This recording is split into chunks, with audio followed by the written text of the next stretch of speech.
Ya, kita coba sapa. Ada Ibu Ismira Larasati STNGZ ya. Beliau adalah seorang ahli gizi dari Rumah Sakit Islam Samarinda.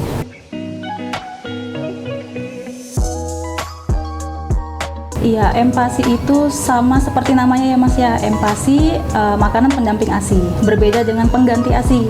Jadi kalau misalnya emang anak yang sudah diberikan makanan pendamping ASI nih, tetap harus diberikan ASI gitu. Walaupun anak itu sudah mulai memasuki usia hampir ke 2 tahun. Jadi kan saran dari Kemenkes, ASI eksklusif itu diberikan di usia 0 sampai 24 bulan atau 2 tahun. Nah, jadi MPASI ini mulai diberikan pada usia 6 sampai 24 bulan juga, seperti itu.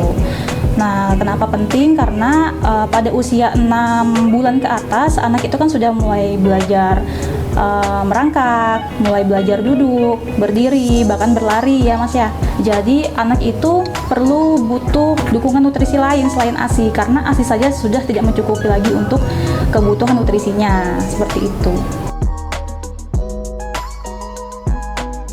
Saluran cerna anak ini kan sangat-sangat sensitif ya, gitu. Jadi emang benar-benar harus yang segar. Sayur kuning sedikit udah harus dibuang, gitu.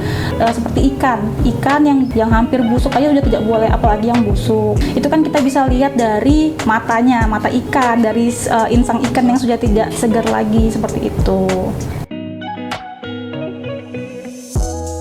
Sedikit informasi saja, kalau misalnya kan kita biasanya nanya sama ibu-ibu muda nih, untuk kecerdasan anak biasanya kita butuh omega 3 gitu.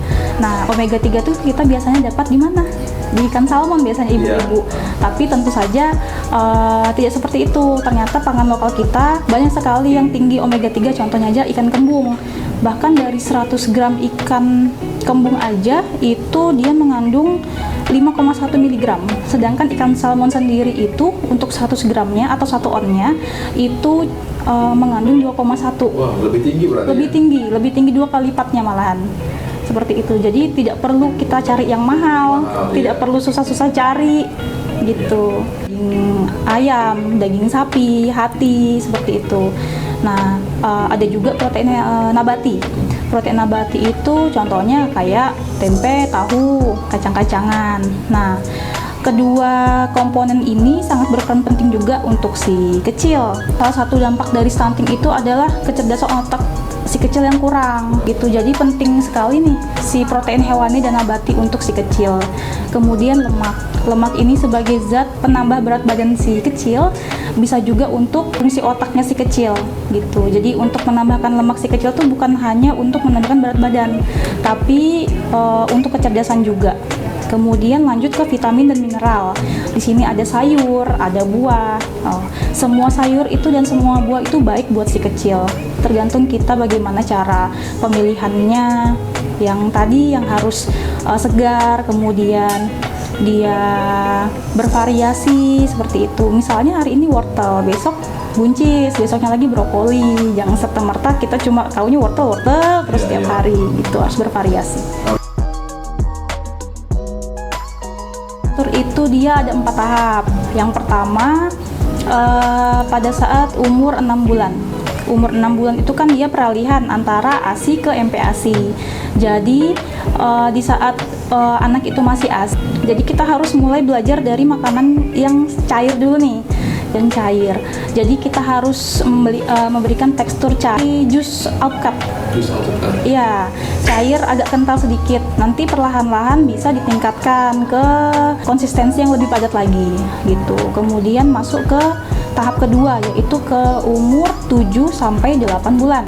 Kemudian masuk ke tahap 3 di usia 9 sampai 11 bulan. Di situ sudah bisa diberikan makanan lunak.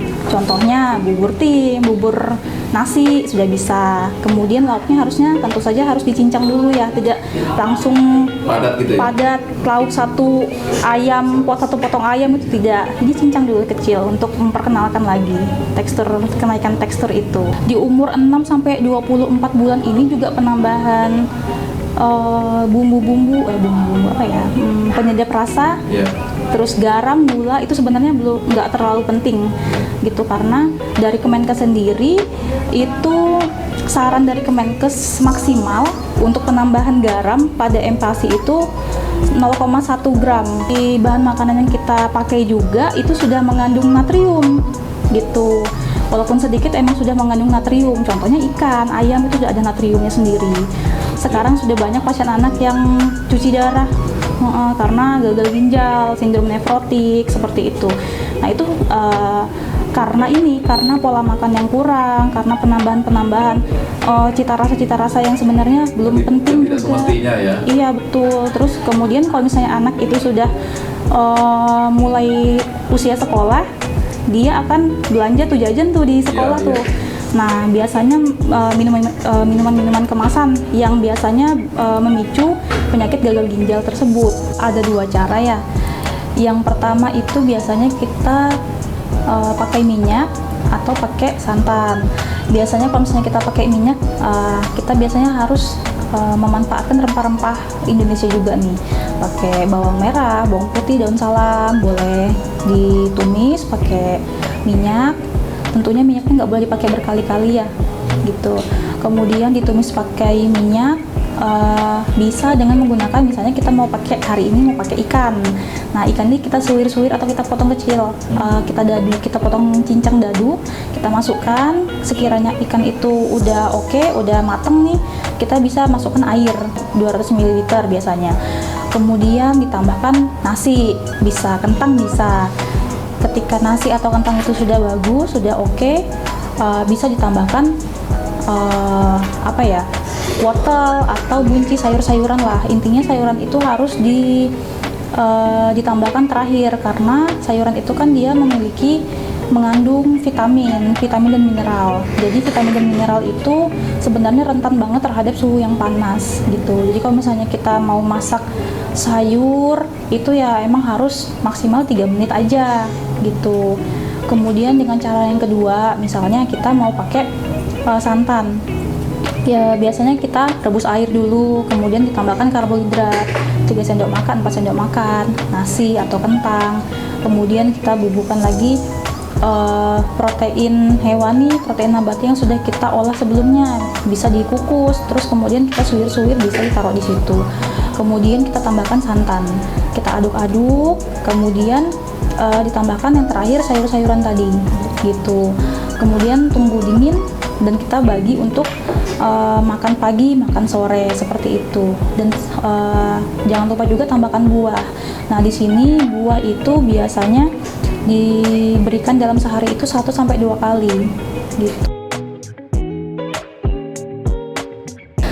Biasanya untuk anak umur 6-8 bulan itu cukup karbohidratnya, misalnya kita pakai nasi ya. Nasi itu cukup 3 sendok makan. 3 sendok makan kita rebus, kemudian pakai telur 1 butir cukup untuk 6-8 bulan. Kemudian bisa pakai sayur 10 gram aja. 10 gram itu bisa 1 sendok makan juga. 1 sendok makan, kemudian pakai minyak. Minyak itu cukup 1 sendok teh gitu. Tapi kalau misalnya untuk ini diberikan 2 kali sehari. 2 kali sehari. Tapi kalau misalnya anak usia 8-11 bulan itu kan udah makannya udah 3 kali sehari ya. Bisa 4 sendok makan untuk nasinya, kemudian ditambah lagi telurnya 2-3, kemudian untuk sayurnya 30 gram biasanya, 30 gram atau 3 sendok makan seperti itu. Untuk lemaknya tergantung dari dia makannya berapa kali, misalnya 3 kali 3 sendok teh seperti itu. Oke, jadi untuk ibu-ibu yang lagi excited banget nih pengen nyiapkan anaknya MPASI, atau untuk bapak-bapak yang biasanya pengen banget nih mendampingi ibu-ibunya untuk menyiapkan MPASI seperti Papa Dalia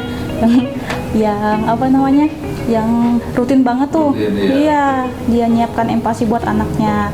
Nah, itu kita tidak perlu mencari bahan pangan yang impor gitu. Kita cukup pakai bahan pangan lokal. Yang kita tahu sekarang ya, bahan pangan lokal itu tinggi banget zat gizinya, gak kalah juga dari bahan pangan impor juga gitu.